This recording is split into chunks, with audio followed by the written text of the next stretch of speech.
ٹوبہ ٹیک سنگھ سے ہمارے bureau chief Shahzad Ahmad کی رپورٹ کے مطابق ٹوبہ ٹیک سنگھ میں خواتین کے عالمی دن پر گورنمنٹ گرلز کالج میں رنگا رنگ تقریب کا اہتمام کیا گیا، جس میں طلبات کی جانب سے پیش کی گئی پرفارمنس نے چار چاند لگا دیے۔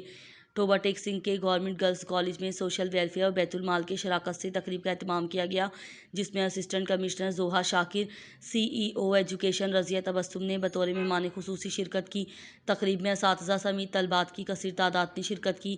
خواتین کے عالمی دن پر طالبات کی جانب سے مختلف ٹیبلوز پر پرفارمنس بھی پیش کی گئیں، جس پر حال تالیوں کی گونج سے جھوم اٹھا۔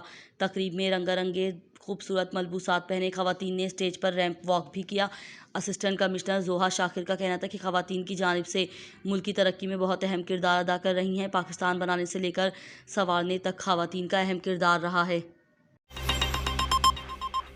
ساہیوال سے ہماری district bureau chief Rana Zulfiqar کی رپورٹ کے مطابق خواتین کے عالمی دن کے حوالے سے پنجاب کمیشن برائے حقوق خواتین کی جانب سے گورنمنٹ گریجویٹ کالج برائے خواتین میں ایک سیمینار کا انعقاد کیا گیا۔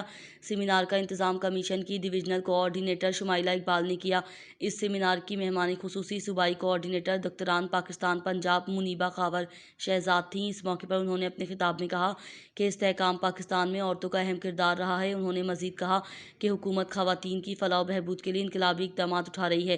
انہوں نے مزید کہا کہ خواتین کو آگے بڑھنے کے لیے مزید مواقع فراہم کیے جائیں گے تاکہ وہ ملک کی ترقی میں اپنا کردار ادا کر سکیں۔ انہوں نے مزید کہا کہ بہادر خواتین کا نام تاریخ کے سنہری حروف میں لکھا جائے گا۔ انہوں نے مزید کہا کہ عالمی یوم خواتین ماں، بہن، بیٹی اور بیوی کی عزت و توقیر بیان کرنے کا دن ہے۔ کمالیہ سے ہماری رپورٹر طارق محمود رانا کی رپورٹ کے مطابق ڈپٹی کمشنر ٹوبہ ٹیک سنگھ عمر جاوید کی ہدایت پر اسسٹنٹ کمشنر زریاب ساجد کمبو کا کمپیوٹرائزڈ اراضی ریکارڈ سینٹر کا دورہ، صفائی ستھرائی سمیت فراہم کی جانے والی سہولیات کا جائزہ۔ دوران معائنہ اسسٹنٹ کمشنر زریاب ساجد کمبو نے ملازمین کی حاضری اور کام کی نوعیت کا جائزہ لیا۔ اس کے علاوہ token system, on line system, computer section record, زیر التوا کیسز کا ریکارڈ چیک کیا۔ ایل آر او زیر التوا کیسز کو فوری طور پر حل کرنے کی ہدایت کی۔ سینٹر میں جاری کردہ ایس او پیز پر عمل درآمد کا جائزہ بھی لیا گیا۔ پبلک فیڈ بیک بھی لیا گیا۔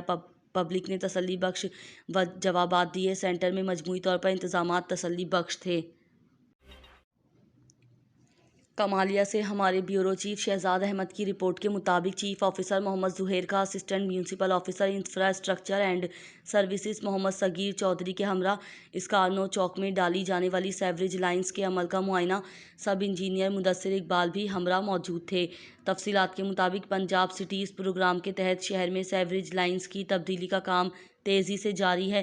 چیف آفیسر محمد زہیر نے assistant municipal officer infrastructure and services Muhammad Saghir Chaudhry کے ہمراہ جاری کام کا معائنہ کیا اور صحافیوں کو تفصیلات بتاتے ہوئے کہا کہ سیوریج لائنز کی تبدیلی کا عمل تیزی سے جاری ہے اور تنگ گلیوں کی وجہ سے مشکلات کا سامنا بھی کرنا پڑ رہا ہے۔ انہوں نے مزید کہا کہ کوالٹی اور معیار کے جائزے کے لیے ہماری انجینئرنگ ٹیم کے ساتھ ساتھ Punjab municipal development fund company کی جانب سے کنسلٹنٹس بھی تعینات کیے گئے ہیں جو سائٹ پر موجود ہیں۔ کمالیہ سے ہمارے بیورو چیف شہزاد احمد کی رپورٹ کے مطابق فاضل دیوان پارکس کی لائٹس کو فنکشنل سمیت صفائی ستھرائی کو یقینی بنایا جا رہا ہے۔ تفصیلات کے مطابق چیف آفیسر محمد زہیر نے municipal officer infrastructure and services Muhammad Saghir Chaudhry و سب انجینئر احسان یوسف کے ہمراہ فاضل دیوان پارک کا معائنہ کیا اور صفائی ستھرائی کے ساتھ ساتھ لائٹس کو بھی چیک کیا۔ انہوں نے تفصیلات بتاتے ہوئے کہا کہ پارک کے تمام گراؤنڈز کو چیک کیا گیا ہے اور صفائی کے حوالے سے شہریوں سے اپیل کرتے ہوئے کہا کہ پارک میں سیر کرنے والے افراد پارک کی صفائی ستھرائی کا خیال رکھیں اور شاپنگ بیگز و کھانے پینے کی اشیاء کے ریپر وغیرہ پارک میں نصب شدہ ڈسٹ بین میں پھینکیں تاکہ پارک کی خوبصورتی متاثر نہ ہو۔